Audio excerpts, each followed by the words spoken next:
Hi, it's Amanda. Welcome to my channel. It has been really daunting to prepare for this video. I was hoping to come here with a whole bunch of statistics and medical jargon to explain the reason that I have decided to stick with this new way of eating. But I'm not a nutritionist, I'm not a medical doctor, and I don't have a photographic memory to memorize all of the amazing things that I've read about the plant-based diet in the last several weeks. I'm therefore going to give you just 5 simple reasons I decided to go vegan, and 5 things that I have noticed since going vegan. It has now been 4 weeks with no meat and 3 weeks with no dairy.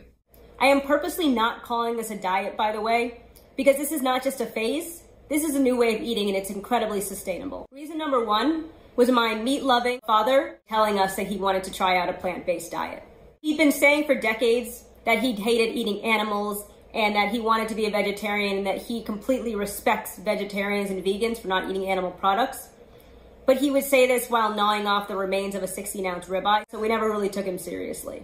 My dad has high blood pressure and diabetes. I have seen pretty much all the documentaries that I've read that you can reverse type 2 diabetes with a plant-based diet. I was fully on board with his decision, and I was also kind of intrigued. So I told Nick, we're not gonna do plant-based, but let's limit our meat consumption to like once or twice a week. We would do meat once or twice a week, we would do fish 2 times a week, and then for the other 3 days, we would figure out something plant-based. That's not even the direction of a plant-based diet. You have to train yourself. It's not like you're gonna give a Coke addict Coke on the weekends. You want them to abstain, you make them abstain, and your body will adjust. So if I was to eat meat once a week and it was a treat, I was never going to lose that desire to eat meat. My dad went plant-based for 3 months, but between my mom opening a can of beans every night and putting it on a plate and calling it dinner, and going on Pinterest and finding, as she would say, really bad tasting food and serving it as dinner, my parents couldn't handle it anymore. My dad needed to eat something with flavor. My mom was pissed off about the diet and it just wasn't working and I couldn't sustain it on my end. I don't know if she was including the right proteins or the right amount of proteins or enough vegetables. All I know is it didn't stick. My father led me on this path to even exploring a plant-based diet. And that brings me to number 2. Number 2 is health reasons. I didn't know anything about plant-based diets. I had only known them as vegan, but I thought it was just like an animal rights thing. I didn't think it had anything to do with health because from what I understood, I was eating very healthy. If you've seen any of my recipe videos on my channel, I talk about ingredients. I talk about, good quality meat. I talk about no sugars and all of that. But it included meat, fish, dairy. Supposedly, humans are not made to consume meat, fish, and dairy. Cats apparently are, but we are not. I'm not going to try to get into the medical reasons behind that, but at a very, very high level, meat, fish, and dairy all cause inflammation, and inflammation is the precursor to a whole bunch of diseases. I believe the medical doctors. I mean, I'm easily swayed, I will admit that. But it's not like these documentaries written by charlatans. I'm actually currently reading the China study. It was a 20-year nutrition study, and the results were amazing. I am not listening to subjective accounts of why the plant-based diet is the way to go. I am listening to studies. I'm listening to statistics, and they all, unless they're completely lies, are incredible. I have ulcerative colitis. It was diagnosed 5 years ago. So that's been a pain. I always thought of myself as an incredibly healthy person, and I was surprised to have had this ailment in the first place. But my doctor mentioned to me, just like in passing, cut back on dairy. He never said, if you stop eating dairy, your colitis is gone. He just kind of said, like, you can cut back on dairy if you want. I was like, no, I don't want. So between my colitis and just wanting to try this out, I mean, I've been really run down, largely because I don't get too much sleep. But I was thinking people do better on a vegan diet. So maybe I would find some more energy store and maybe it would, even help my hair because I'm all about the hair. I figured I would try this out, see if it does anything for my colitis, see if it does anything for my energy level, see if I notice anything with my hair. Number 3, I wanted to do this because I realized that I have been a jerk pretty much my entire life. Just like most people, and I'm sure that I will see this once I get back out into the world, people find vegans annoying. Maybe you don't, that's great, but I am talking about the general population. They have all these food restrictions. They don't eat meat, so they're weird.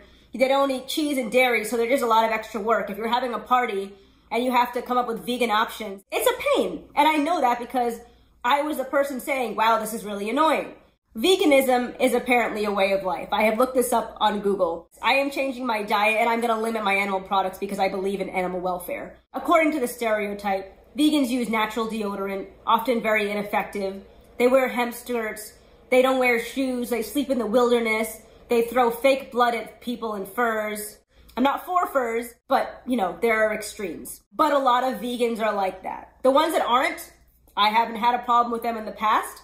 And I would accommodate them when I was having a function, albeit, yeah, it might have been a little annoying. But now with this new perspective, that's on me. I should have been the person that was annoying, eating all this inflammatory, bad for you food, and then inviting people to come enjoy it and not offering them the things that will be good for their health.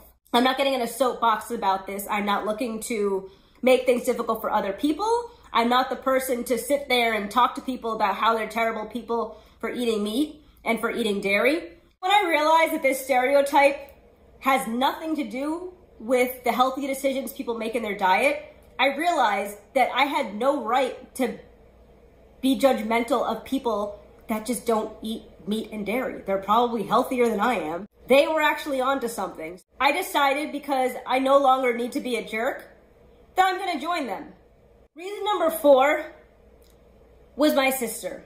Her infamous 30th birthday party, where she had us get a suckling pig.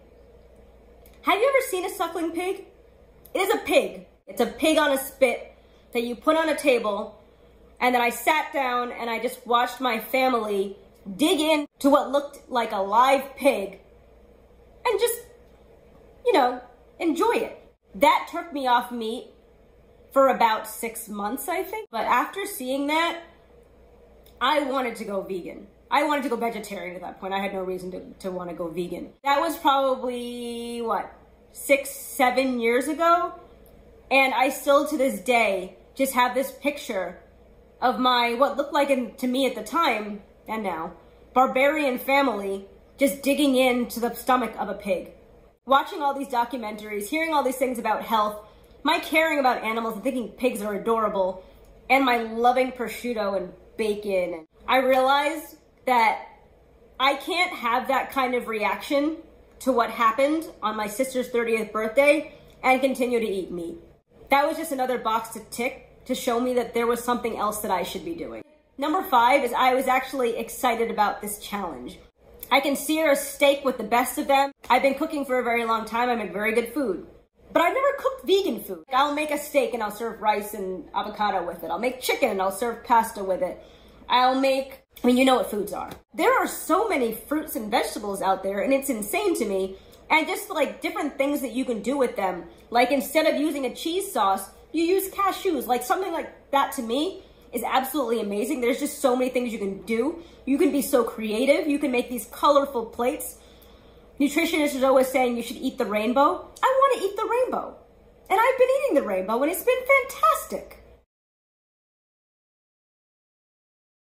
Every meal just has vegetables. I never really ate seeds before. Hardly ever ate nuts. But now in order for me to get enough food, I gotta eat my nuts and grains. One of the most frequent questions that vegans, vegetarians get asked is how you get your protein. Protein is in kale. Protein is in pretty much all of the vegetables. But what about the meat protein? Don't you need meat protein? The thing about meat and fish is that it is a food of high biological value. High biological value just means that it contains all 9 of the essential amino acids. Essential being the ones that the body does not create on its own. Any meal that you have with a piece of meat, you've gotten all of your essential amino acids. There are, I think, 5 plant-based foods that contain all 9 essential amino acids: spirulina, hemp seeds, chia seeds, quinoa, and soy. Even outside of that, you don't have to have protein in every single meal. If you vary your foods throughout the day, it's very likely you're gonna get the right amount of protein. I could be vegan eating candy and pasta and just like rice. I wanna make sure that I'm eating the nuts, the seeds, the grains, the greens, the fruit, the whole grains. Yesterday, I made a stir fry with bok choy, kale, and a few other things, like mushrooms. I don't remember all the things that were in it. And I realized that there was not a ton of protein in it. I had some tofu in there, but it wasn't a lot. So I sprinkled some hemp parts in at the end. I love hemp seeds. They just have like this really nutty, it just feels good to eat it because it tastes good. That's not a good description. Get some hemp seeds, they taste good. I love like a mixture of just like avocado, a little bit of salt, and hemp parts. Now, yes, it's a chore because I have to cook like 7 days a week because we're in quarantine and I'm not yet eating at restaurants and getting takeout. But I love cooking. It's not even a question anymore. 5 things that I have noticed that have changed since going vegan. Number 1, and the one I am most proud of, is my dad's blood pressure has gone down.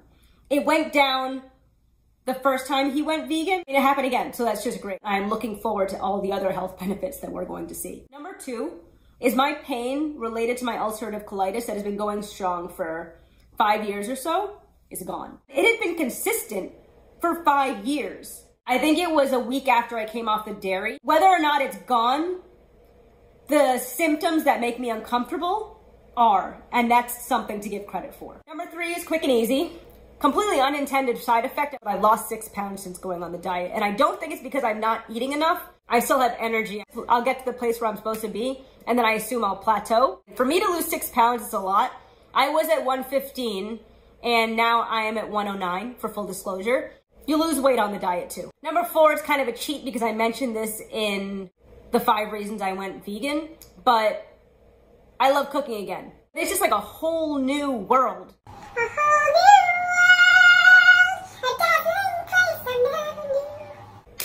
That's what it is. Number 5, and this actually really surprised me, I didn't love meat because I don't miss it. A lot of the struggles that people have with going vegan is they miss meat. They miss the texture and all of that. I don't miss any of it, which I'm very, very glad to report, which means I don't need to be eating it. I made Aiden a piece of chicken a couple of days ago because I'm not making him go vegan. I think it will be too hard right now. It's made him salmon. I made him a steak one day. I don't want it.